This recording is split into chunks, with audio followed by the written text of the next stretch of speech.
Ledakan kembali terjadi. Iran balas serangan Israel ke Suriah. Dunia kembali dikejutkan oleh eskalasi konflik antara Iran dan Israel, dua negara yang telah lama berseteru di panggung geopolitik Timur Tengah. Ledakan hebat mengguncang kota Tel Aviv, Israel, yang diduga merupakan serangan balasan dari Iran sebagai respons atas serangan Israel ke Suriah baru-baru ini. Serangan ini tidak hanya menyebabkan kehancuran fisik, tetapi juga memicu kebakaran hebat dan kerusakan luas di berbagai wilayah Israel, khususnya di pusat kota Tel Aviv. Langit Tel Aviv yang biasanya ramai dengan aktivitas perkotaan, tiba-tiba berubah menjadi medan perang. Sirene peringatan serangan udara meraung-raung, memaksa jutaan warga berlari, mencari perlindungan di bunker dan ruang aman. Menurut laporan media setempat, seperti yang dikutip oleh Times of Israel, serangan rudal balistik dari Iran menghantam beberapa lokasi strategis di Tel Aviv, termasuk kawasan permukiman dan fasilitas komersial. Ledakan keras mengguncang gedung-gedung tinggi, meninggalkan kepulan asap tebal dan kebakaran yang sulit dikendalikan oleh petugas pemadam kebakaran. Serangan ini merupakan respons langsung Iran terhadap aksi militer Israel di Suriah yang menargetkan fasilitas militer yang diduga terkait dengan kelompok proksi Iran seperti Hizbullah. Menurut laporan Reuters, Israel melancarkan serangan udara di Suriah Selatan dan Tengah, menghancurkan sejumlah pangkalan militer yang diyakini digunakan untuk menyimpan senjata canggih. Serangan ini menewaskan beberapa personel militer Suriah dan anggota kelompok bersenjata yang didukung Iran, memicu kemarahan Teheran Iran yang selama ini mendukung rezim Suriah di bawah kepemimpinan Bashar al-Assad tidak tinggal diam. Dalam waktu kurang dari 24 jam, akibat serangan rudal Iran, Tel Aviv mengalami kerusakan parah. Gedung-gedung apartemen di pinggiran kota, seperti di Ramat Gan dan Herzliya, hancur sebagian atau seluruhnya. Rekaman video yang diverifikasi oleh Middle East Eye menunjukkan puing-puing berserakan, kendaraan terbakar, dan kobaran api yang melalap bangunan. Salah satu warga Tel Aviv, Tali Horesh, menggambarkan momen mengerikan saat ledakan mengguncang gedung tempat tinggalnya. Semuanya bergetar, seperti gempa bumi. Kami berlari ke bunker, tapi asap dan debu sudah memenuhi udara. Menurut laporan Tempo.co, setidaknya 3 orang tewas dan lebih dari 200 warga terluka akibat serangan ini. Rumah sakit di Tel Aviv mulai memindahkan pasien ke fasilitas bawah tanah untuk mengantisipasi serangan lanjutan.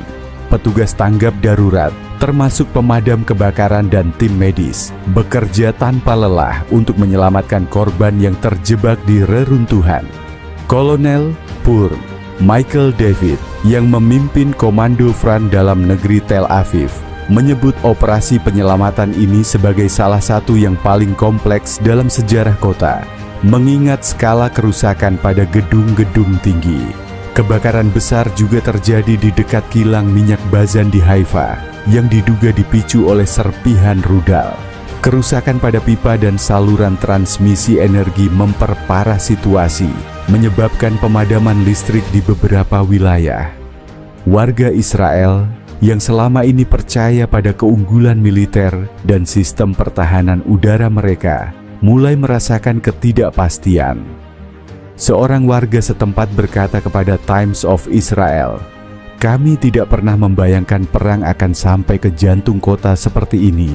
Ini seperti mimpi buruk." Serangan ini tidak hanya menyebabkan kerusakan fisik, tetapi juga memicu ketegangan sosial di Israel. Menurut laporan BBC News Indonesia, komunitas Arab Israel, khususnya di kota Tamra, merasa diabaikan karena kurangnya tempat perlindungan bom di wilayah mereka.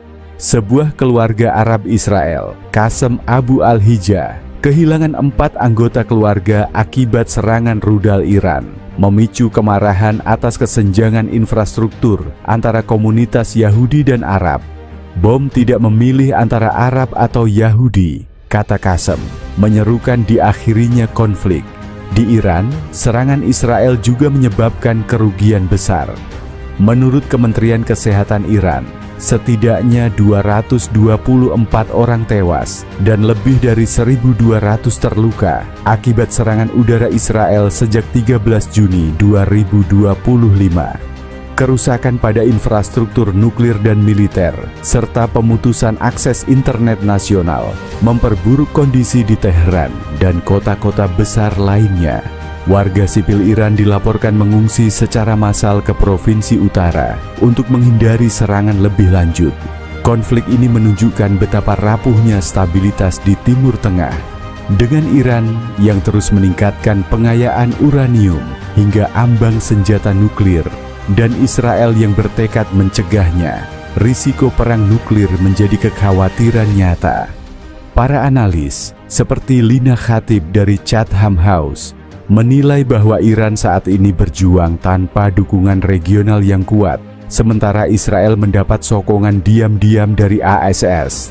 Namun, eskalasi lebih lanjut bisa menyeret aktor lain, seperti Rusia atau kelompok Houthi di Yaman, ke dalam konflik. Bagi masyarakat sipil di kedua negara, konflik ini telah menghancurkan kehidupan sehari-hari. Di Tel Aviv, warga hidup dalam ketakutan akan serangan rudal berikutnya. Sementara di Teheran, pemutusan internet dan evakuasi massal menciptakan kepanikan. Kedua belah pihaknya tidak memiliki niat untuk mundur.